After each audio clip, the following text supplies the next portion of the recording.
Okay, so uh, I made a little mistake, and it's obvious, really. I just never thought, but so anyway, I'll explain what's going on. But you know why I'm only getting a small voltage out of the coil, and I wound on the coil actually, and then I realised what I'd done. It's so obvious once you realise, when you think about it, but um, it at the time it was kind of giving me a headache, and I thought, what the hell, what, you know. So I've got more turns on this wire. I've got the 36 SWG wire on this new coil around, and I ended up with less voltage than I had with the little coil. That's that. Oh, that's this little one which was on.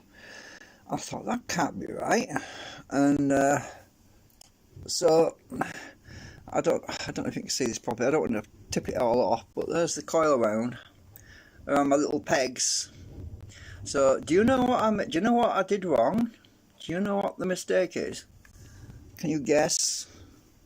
Well, remember that the rotor has well, down here as well, around there, it has the south pole and the north pole, right? And we have the magnet in the middle that's splaying the field outwards, right? Well, obviously, once the rotor assembly is on this side, it's south or north. Didn't matter which way around, but the point is the other one's the opposite. So then we have south, then it goes up to north. Now the wire is wrapped around the canopy. Oh my god, it's hailstoning outside. Anyway, so yeah, my wraps have to be the other way around on this side. So relative to this side, the coils, when they wrap it around the canopy, it might be wrapped clockwise, and on this side they have to be wound anti-clockwise, because if otherwise, what happens? It cancels itself out. Yeah, I never thought. Well, it's obvious really, but because it's a different pole, because that's south on that side, that's north on that side. But anyway, so I realised what I'd done. So I've got basically got to take that canopy off and rewind it all again, and I've got to figure it out, work out how to do it. So there's my new canopy. I had a wedge inside here just to hold it apart so it wouldn't curl inwards. So there's my new canopy I've done, and to wind the new coil on, and yeah, it came out really good.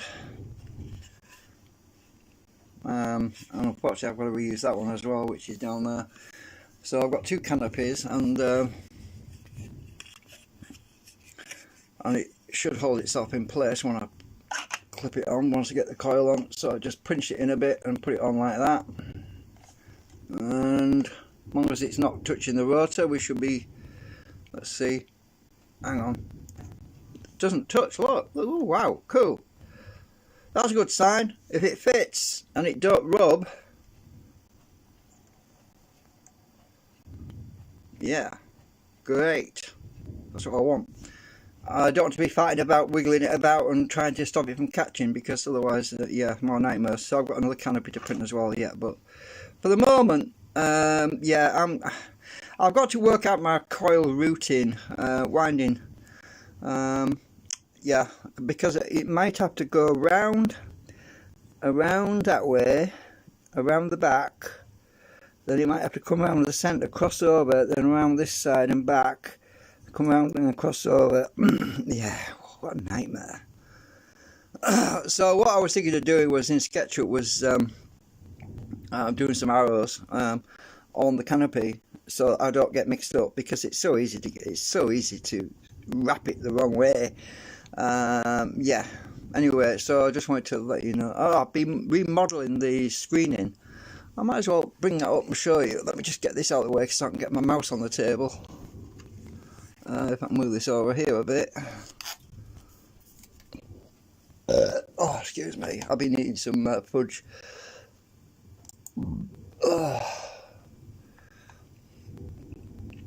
I'm just trying to bring up SketchUp so I can show you the new I haven't printed a thing out yet, so I've only just done it yesterday.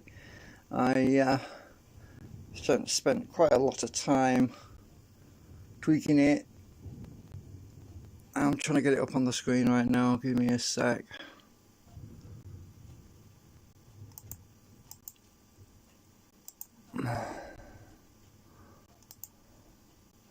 Alright, let's just zoom in a bit. Alright, so my new setback screening segments. Oh, don't know if you can see that, but it's, oh god, it looks like it's got a snarl on its face now. Yeah, so I've adjusted them that slightly, but I'm hoping I can just use the same nanocrystalline material. Just took it straight out of this one, put it in the new one. I'm hoping it's going to be about, well, I'm going to measure it before I print these out.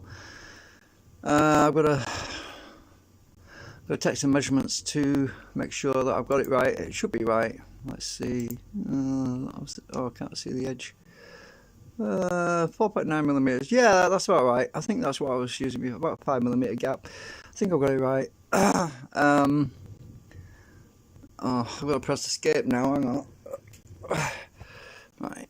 So anyway, I'm going to be, yeah, I want to get the coils wound first. Actually, I want to get them right. So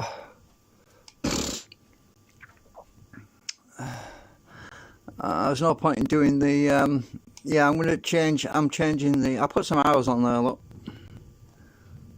to guide my coil wrapping so I don't get them messed up again.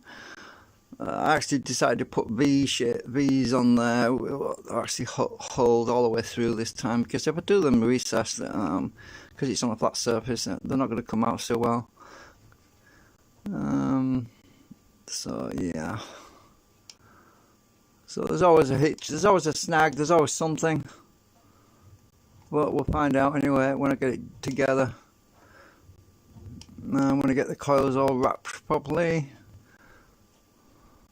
Yeah, I noticed something strange, because when the coil was wrapped right around the middle part here, it's in between, it's right on the either side of this magnet that's right in the middle there. That's where I get the peak amount of current and of voltage at this point, but once you start to go further away, it tapers off a bit, and that's when I realised what was going on. I had to work it out in my head to see why my output was dropping when I was winding the coils around these pegs and going all the way around the back, coming around here, going all the way around the back, coming around the front, and then, you know what I mean.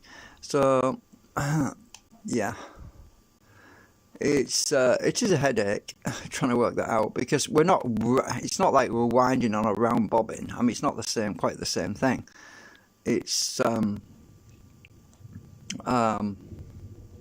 it can mess with your head, you know, really quite a bit, because we're actually using two fields. We're using north and a south. Normally you just have to focus on the fact that one field is energizing the coil. On a normal conventional rotary system, you just have one pole, say a south, passing through one coil. But with this situation, we have a south and a north passing through a coil, which is yeah, you can see what I mean. It can really mess with your head a bit. Anyway, that's just a little update, just so you know where we're at the moment.